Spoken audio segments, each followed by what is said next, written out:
All right.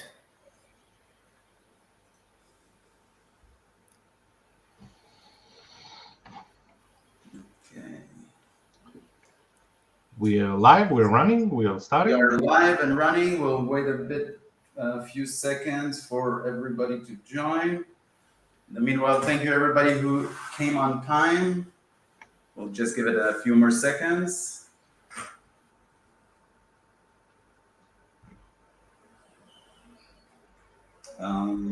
Anybody has a good joke to share in the meanwhile? Wow, no, nothing. You didn't tell me any jokes. My goal for today is my goal for today is to not say anything that gets me into trouble. So I think in that vein, I should probably shy away. So from it to be funny. We will avoid jokes for now. Okay.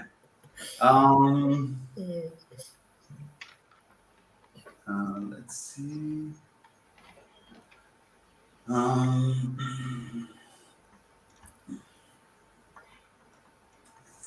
We'll give it another minute, I think. Yes, this will be fun. Thank you guys for having me on the show today. And it's going to be interesting. And more so than that, thanks for all the free help with SpeedB configuration and SpeedB open source. It's pretty great. I think we'll get into that today. So. Cool. 1 second. Let's.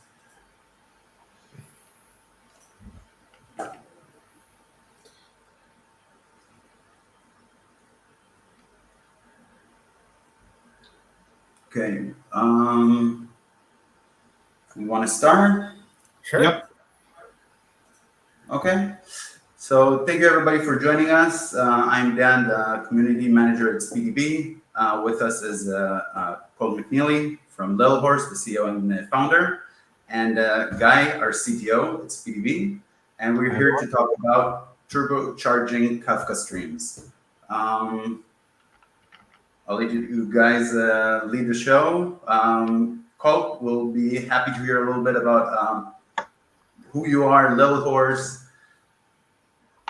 Cool. Thanks for having me on. Great to be here. I am Colt. I think some of you guys, this is probably a Kafka Streams chat, so a lot of you have probably, maybe seen me in the Kafka Streams chat Slack channel because I'm always asking random questions. But I'm a software engineer who is working on a startup called LittleHorse, and what that is a microservice orchestration engine. So in plain English, it's a tool for software engineers to build more reliable, scalable, and observable and maintainable applications. So you could think of LittleHorse as sort of a very smart message bus, where with a typical message bus technology, you basically hook up all your applications and tell each application individually which topic to publish to, what to subscribe to, what the data format going in and out is.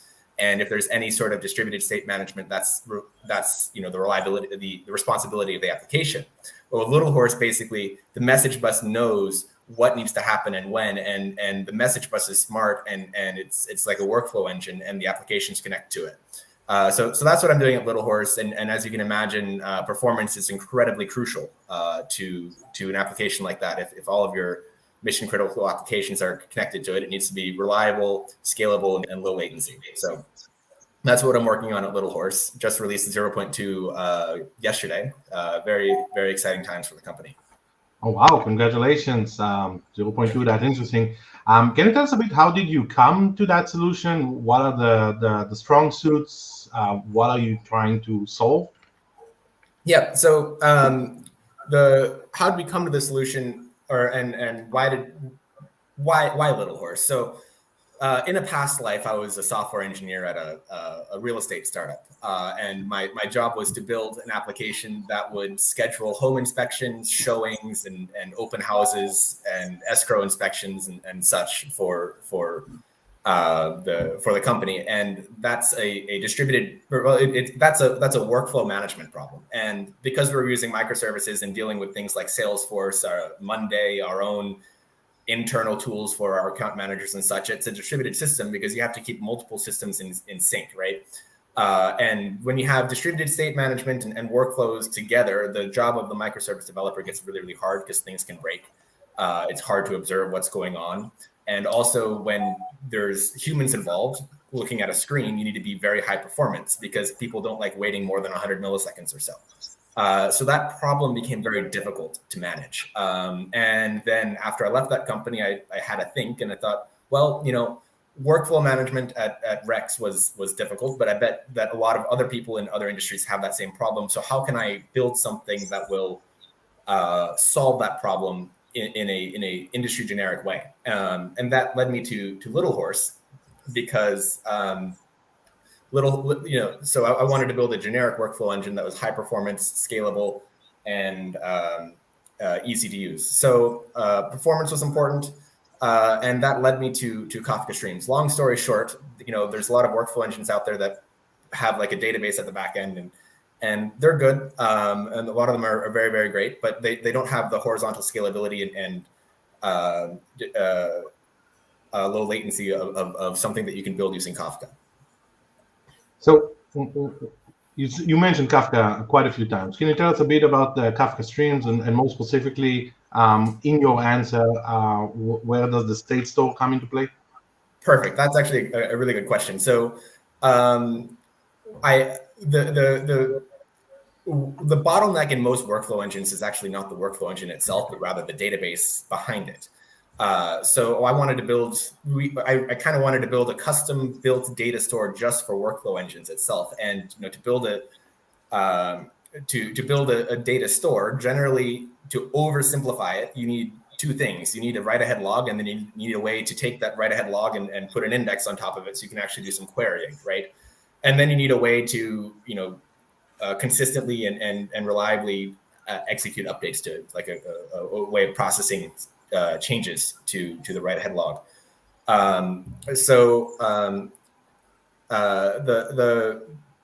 The way, one second. Sorry about that. There's noise going on downstairs. So the way it works in LittleHorse is the Kafka is the write-ahead log, and we use Kafka Streams. Kafka Streams comes with RocksDB by default as the state store. So Kafka is the distributed write-ahead log, and RocksDB is the indexing layer, and Kafka Streams provides an API that allows you to do arbitrary processing on every command command is a LittleHorse term, every message in the Kafka topic that is input to the topology. So you can see here that RocksDB actually holds all of the state of the application for querying and doing any sort of processing. So the performance of RocksDB sort of determines the performance of LittleHorse in a way, right? Also the performance of Kafka, but it turns out that Kafka is very, very good at these sorts of workloads. So RocksDB starts to become the bottleneck in certain areas. That's very good news for us. So what were your challenges with the state store with RocksDB? So some challenges with RocksDB as a state store. A lot of people have run into this as well in Kafka Streams. So to step back a little bit, how does state work in Kafka Streams? I think with apologies to anyone here who is a Kafka Streams. Oh, I just saw the joke in the chat. With apologies to anyone here who's a Kafka Streams expert, bear with me. Generally in Kafka Streams, you have a processor, and to oversimplify things, there is a message that comes in, you do some processing, write a result or update some state in RocksDB, and optionally produce some output message to an output Kafka topic. What happens if that processor crashes, right? That the processor that holds the state, right? Well, you don't want to lose that data. So how do you make it reliable and replicated? So when a message comes into this Kafka Streams topology processor, and you write to the database, to the RocksDB database, every write is written to a Kafka Streams changelog topic, which is a compacted topic in Kafka. And that basically holds the last value for every single key. So if server 1 crashes and you want to load the data onto server 2, what you do is you replay that changelog topic, and for every message in the changelog topic, you either do a put or a delete into RocksDB to make the state more reliable. So now, guys, question was what are some challenges? Well, The first challenge is that whenever you want to scale out Kafka Streams by adding new instances, or if you want to recover from crash, you have to do state restoration. So in the past, there's this thing called bulk loading in RocksDB, which made it really, really fast to do state restoration. However, there are some problems with it, like when you just finish bulk loading, RocksDB does this thing called a compaction.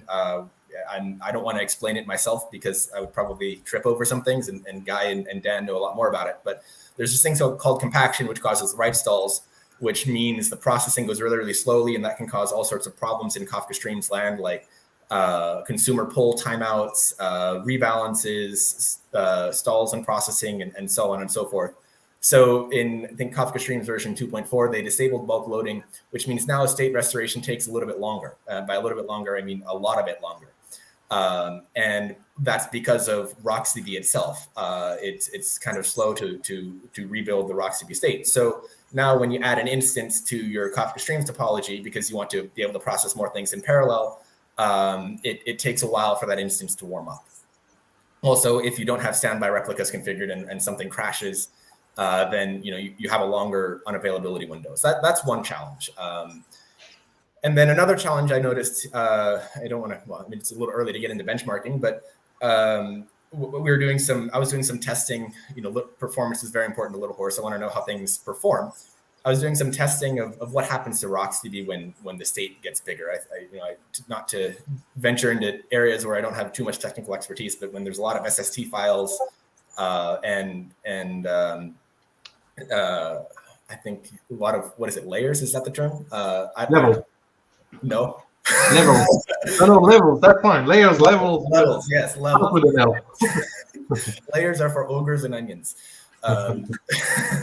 Very good.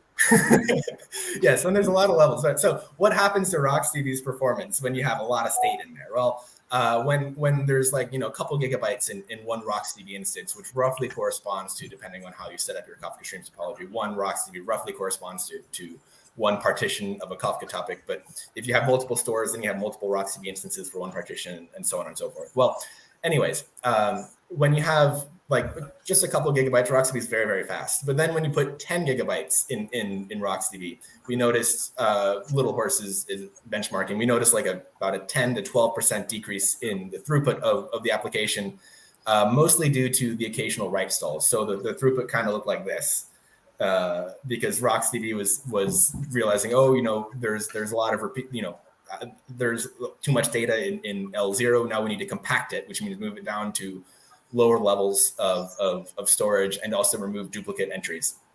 And that causes, when that process is going on, RocksDB says, oh my goodness, you're writing too much, you need to slow down. So it makes the calls to write take a lot longer. And that kind of hurts the performance of the application. And then, fast forward to 30 gigabytes, we noticed a 37% decrease in performance. I've heard horror stories of people running RocksDB and Kafka Streams with 110 gigabytes of data in one state store, and they run into things like write stalls, which takes so long it causes a transaction timeout and triggers the state restoration. So that's not really what you want. So basically the two challenges we have: state restoration takes a while, and when you get a lot of data, the throughput starts to slow down a little bit. And the way around it right now is you just add more partitions to your topic, and you have hundreds of different partitions and so on and so forth.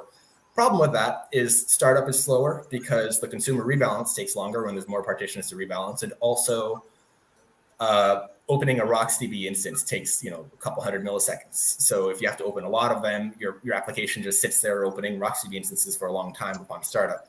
And also more metadata for the Kafka cluster to manage. So generally, if you can have fewer partitions, it's much better. That was a very, very good breakdown and overview of pretty much everything, but specifically the general problem with state restore. So thank you very much for that. Make my life a lot easier. So let's jump right into how does SpeedB come into play? How does SpeedB come into play? Well, that's a very big question. I was hoping to do less of the talking today.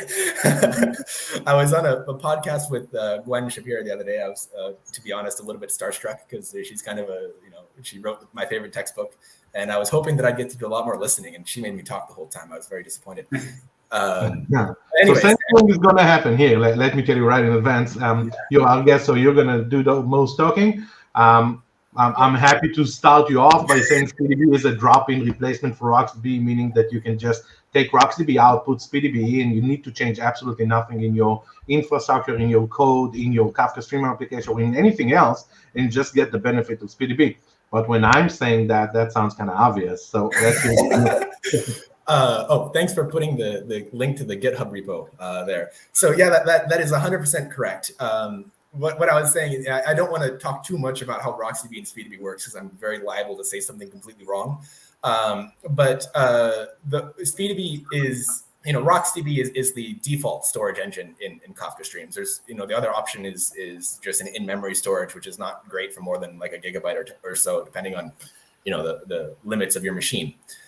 But so RocksDB is the default, and SpeedB is it's a fork of RocksDB created by Guy and Dan and their team, and it's 100% API compatible with RocksDB. So any RocksDB API works in SpeedB. So as a result, what you can do is you compile your Kafka Streams application using SpeedB rather than RocksDB. There's zero code changes at all. The way I generally do it for now, before we make it easier, not we, Guy and Dan, or potentially, I don't know, the Kafka community. The way I get SpeedB into LittleHorse is I'll compile it using the regular Kafka Streams. Then I will go into the jar file and delete the RocksDB JNI, and then copy in the SpeedB JNI and just rename it to libRocksDB JNI something Linux64.so. It takes like 20 seconds, and then zip up the jar file again and run it, and then all of a sudden have a free performance increase with no code changes at all. Basically something that you can do in your CI pipeline. And how does it work? So there is two versions of SpeedB. One is SpeedB open source, which is a fork of RocksDB on that GitHub repo that Dan posted not too long ago. And then there's SpeedB Enterprise. So this is where I'm venturing into very shaky technical grounds because it's not my area of expertise. But the biggest change of SpeedB open source that is relevant to Kafka Streams is there is this thing called the delayed write feature, where there's some implementation of delayed writes in RocksDB, but it's not great.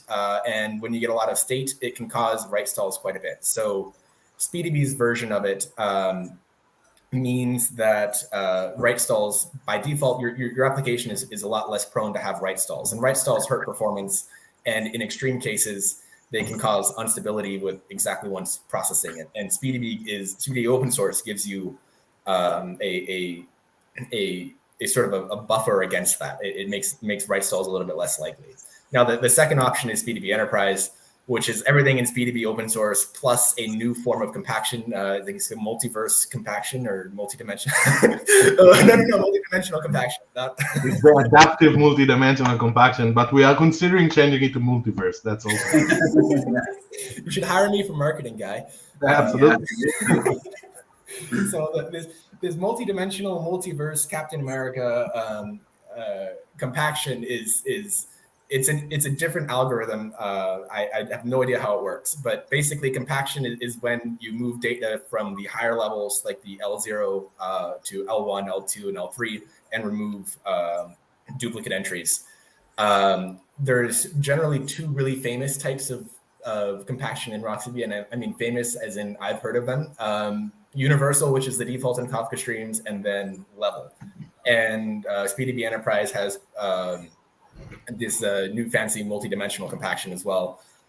And well, what does that do? Well, in my benchmarks, both on a live LittleHorse repo and in a test repo, which was a couple months ago, the state restoration performance is increased by 2.5 times. So instead of waiting, if I were to have to wait 5 minutes to warm up an instance and have it, load the state for a streams task on a new instance using RocksDB, it would take 2 minutes in SpeedB Enterprise, which is great because now I can scale up my applications a lot faster.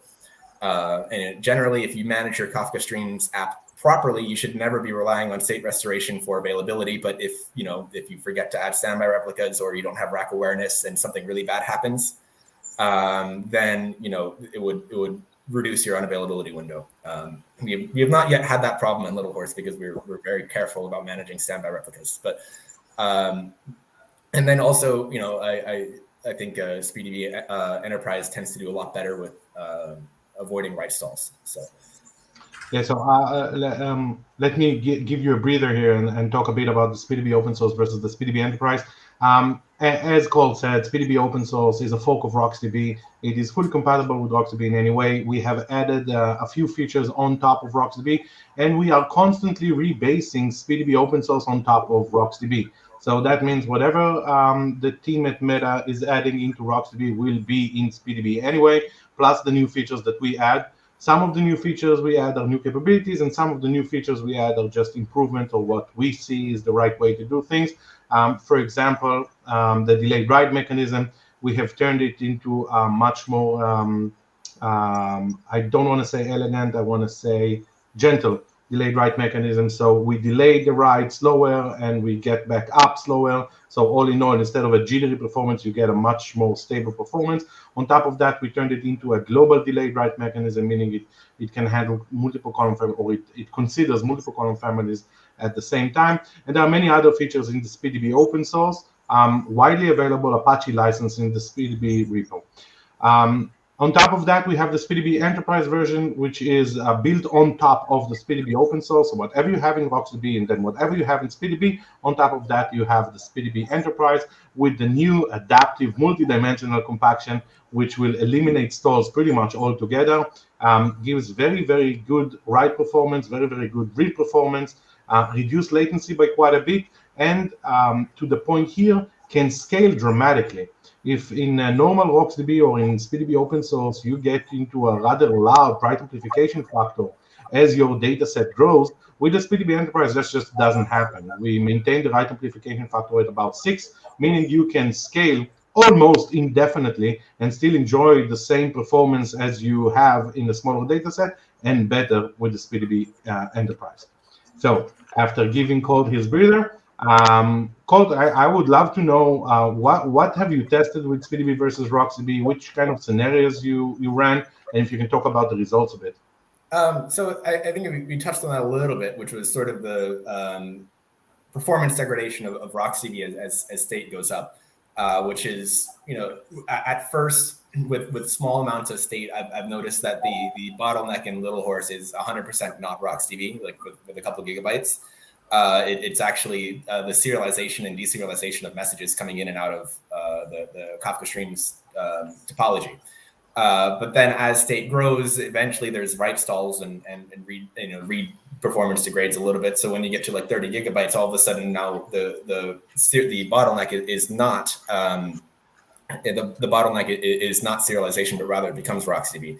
I noticed that didn't really happen with that happened a lot later with SpeedB open source, and even later with SpeedB Enterprise. So basically you get much better. Well, there was a question from question from the audience: are there changes, limitations of the RocksDB config? We'll get there in a second. Yeah. So that's a great question, but I noticed the performance is much more stable with SpeedB. The overall throughput at the max is bottlenecked by other factors, but stability is very important. And on the notion of on the concept of stability, I kind of want to go back to the bulk loading thing, which was removed in 2.4 or 2.5 of Kafka Streams, which was a long time ago. But the way what would happen is Kafka Streams used to have bulk loading on RocksDB enabled during state restoration, and that would delay compaction. Basically, when you do bulk loading, you do a bunch of writes and you don't do any compaction, and then basically we would end of the bulk loading mode, which means compaction, a big massive compaction starts. And during the time that big massive compaction was starting, Kafka Streams would start processing records again. And that means write stalls and all sorts of other unpleasant scenarios. And then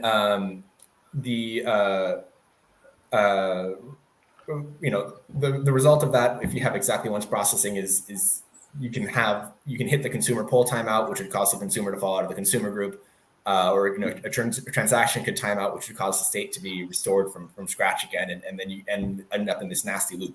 So one thing that was proposed by a member of the Kafka Streams community, not me, I'm just a user, not a contributor, unfortunately, is if SpeedB could give you a way to make the call to do a manual compaction after bulk loading, and then have an asynchronous callback which says, oh, now the compaction is done, it is now safe to start processing Kafka records. So that would be a massive improvement to Kafka Streams if that could get, there is some work going on already to support that. So yeah, actually, it's kind of later in my plan, but we have a very good relationship. I mean, SpeedB have a very good relationship with the Confluent team and with the Kafka team. So generally speaking, there are two threads that we are working with Confluent and with Kafka. One of them is the very obvious open source thread. SpeedB open source is Apache license, widely available, as well as the Apache Kafka Streams. And many of the contributors for the Apache Kafka do work in Confluent. So there is a lot of joint development, or at least for now, joint discussions between the SpeedB team and the Apache Kafka team, mainly around things exactly like you said. I mean, things that if SpeedB could do slightly differently, or if SpeedB can enable, or if SpeedB can help with doing this in a specific way, that could help the Kafka Streams community very well. And one of those things is exactly what you described with the bulk load. And the Kafka team did open an issue in the SpeedB repo, and we are working on it. Hopefully, it will be released in the next SpeedB version, which is the ability to run manual compaction at the background. And when the manual compaction is ended, you can continue on to work, which, based on your explanation, should kind of help the bulk load scenario. So this is, we do accept PRs and we do accept issues from the open source community in general, of course, but also specifically from the Confluent team that is working on Kafka Stream. There is a very good relationship between the companies, and we are now starting to work on requests that they actually have given us. This is all widely available in the SpeedB repo. All of our development is an open source development style, so you can see it there. You can see the progress. You can see the effort estimation, the time estimation, and everything. But soon enough, we will have that manual compaction. The second thread we are working with Confluent is we have just become an official partner with Confluent, and we together join forces to help the customer overcome the performance and the scale issues with the SpeedB Enterprise. This is relatively very recent news. So we are now official and published partners of Confluent in this entire Kafka Stream scenario. So in the open source, we're going to add whatever feature being asked in the open source, and in the enterprise, as described, we have the hybrid compaction or the multi-dimensional compaction and a few other features to allow you scale performance and performance at scale. So these are two threads that work in parallel, and maybe it's worth to mention an interesting story that we actually got to you through the Confluent people. You want to tell the story, or should I? Oh, how you got to me? Yeah. Oh, I don't remember that actually. It was a couple months ago, and I've had a lot of things going on. So I just remember at one point I got a DM on LinkedIn and said, "Hey, we should chat." So yeah.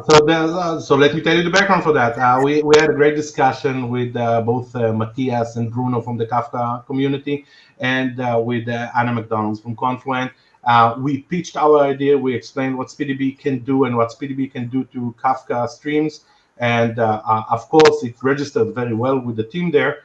And they said, look, Colt is doing many benchmarks. Colt is now running something. He can probably build a topology that is great to prove your point. Why don't you talk to him? At the same time, our CEO did a big blog post about SpeedB and Kafka Streams, and you replied on some inaccuracy in that document. So the CEO, Adi, said Colt McNeely replied, and then Anna McDonald said, talk to Colt McNeely. And we're like, is that the same guy? So we contacted you, and the rest is history. Yes, it's been great. So I think Neil asked a question, other changes and limitations. Yeah, we have a few questions, so let's address them for a moment. Okay, I can take this one. So yes, Anil, every RocksDB configuration is also valid in SpeedB because, as we mentioned, as Guy mentioned, SpeedB is a fork on top of it. So anything you do in your RocksDB config setter class with RocksDB will also work in SpeedB as well. The only thing is there are some configs in SpeedB which are not yet exposed through the Kafka Streams API. I think because it just provides the RocksDB config enums. That will be addressed if and when I think when is a better term than if, when there is an officially supported default or officially supported option to use SpeedB rather than RocksDB for your state stores. However, I would also note that most of the SpeedB open source features that actually really impact Kafka Streams are enabled by default. So the one that's most important is the delayed write feature, and that's available by default. So you don't actually need to have any configuration changes for that. And then Peter's question. After we had another question. Could you specify how much later do we hit bottlenecks with SpeedB? Well, when I did SpeedB Enterprise with the large benchmark from a couple of years ago, it wasn't the actual LittleHorse code. It was just a very standard Kafka Streams topology. We didn't hit it. We didn't really start to see any performance degradation, even at 30 gigabytes. Whereas RocksDB degraded about 37% at 30 gigabytes. So with SpeedB Enterprise, we didn't really see any degradation. RocksDB or SpeedB open source, the benchmark took about I think it was 65 minutes with RocksDB, a little under 40 minutes with SpeedB open source, and close to 20 or 25 minutes with SpeedB Enterprise. So that's sort of how it went. Also, random plug. I've noticed write stalls are a little bit less likely with level compaction rather than universal compaction, that's just a random plug for configuration. But that's something you can change with RocksDB or SpeedB through the class Neil mentioned with the RocksDB config setter class. Okay, cool. One more question we had. Streams 3.4 uses RocksDB JNI 7.1. CSpeedB is based on RocksDB version 8. Any concerns of swapping these libraries around? Any dogs? Guy, you want to take this? Yeah. So the RocksDB in general and SpeedB as well is backward compatible, and we know from experience that the swapping between SpeedB open source and RocksDB in Kafka Streams work very well. If there are specific issues, we can happily solve them, but as far as we know, there aren't any. There are some additional changes that you can activate with SpeedB, but you don't have to. Most of the defaults or most of the features are already enabled by default, at least the relevant features. We do have a new feature in SpeedB just released in version 2.6, released 2 weeks ago, that is called the Enable SpeedB feature, which is exactly the answer to your question of how do I enable all of the SpeedB goodness. So there's one feature called SpeedB Enable SpeedB feature that is actually, you just give it the amount of memory you want it to consume plus the number of CPUs you have, and it will configure all of the SpeedB features according to those two parameters that you provide, and will give you the best, or at least what we think at the moment is the best configuration for the scenario. This feature, while obviously available in SpeedB open source and in C++, is at the moment not exposed in Java. It will be exposed in Java in the next version, and then you can either manually do it yourself, or once we get SpeedB as built into Kafka, then we will ask the Kafka team to open up a configuration option from the Kafka side. Yep, Kafka is taking KIPs, Kafka improvement proposals. I think that's a very good candidate for a KIP. Not sure if LittleHorse will be involved. I hope we will be, but that would be a great improvement to Kafka. Does that answer? Are there any more questions in the comments before we continue? No, I think that's it for now. Yeah, And Peter, I think the question you asked about RocksDB v8, I think I remember in the Kafka Slack a couple months ago, or maybe a month ago, someone was talking about for some reason they needed to upgrade to RocksDB v8 rather than RocksDB v7. So they ran Kafka Streams with RocksDB v8. I think it was successful. I mean, my memory's a little bit fuzzy from back then. So, there's also that. Great. Dan, do we have any more questions? No, that's it.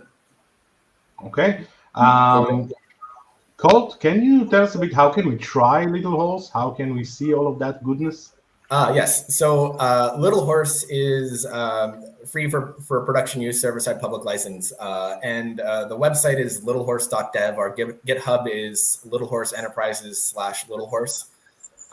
We have pretty extensive documentation, and in the developer guide there's a link to quick starts in Java and Go. You should be able to run your first workflow in under 5 minutes if you have Docker and Go installed on your machine or Java. We're very, very excited about this recent release. Got some design partners in various industries, mostly financial services, who are building their first workflows on LittleHorse.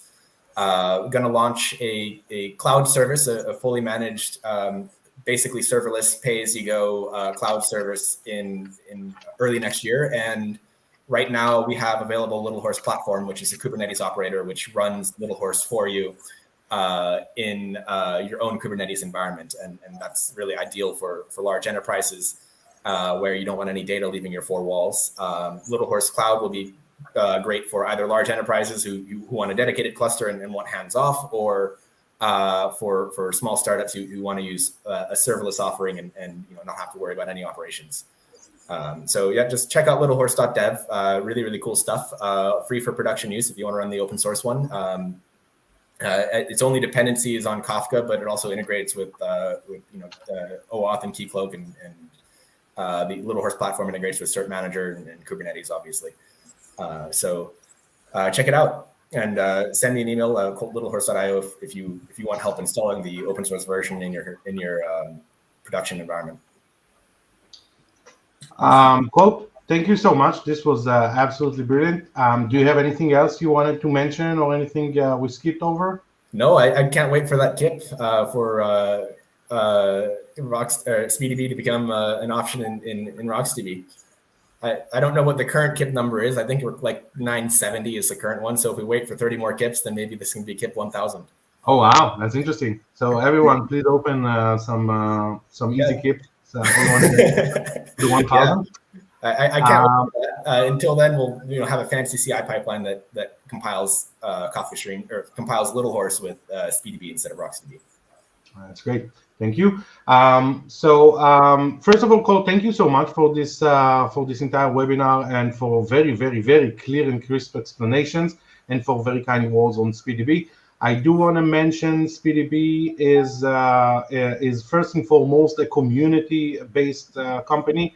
We have the SpeedB Discord channel, where we host all of the RocksDB or SpeedB questions, comments, concerns, requests, feature ideas, feature requests, complaints. Everything works. We answer questions on SpeedB. We answer questions on RocksDB.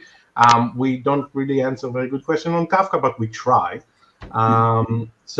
Please join the Discord, ask any question, raise any scenario, send us your logs. We are happy to review logs and give comments, or give configuration assistance, configuration guidance in our Discord. I think that's it. I'll leave it to Dan to close it up. Cole, thanks again very much for this webinar. Dan, to you.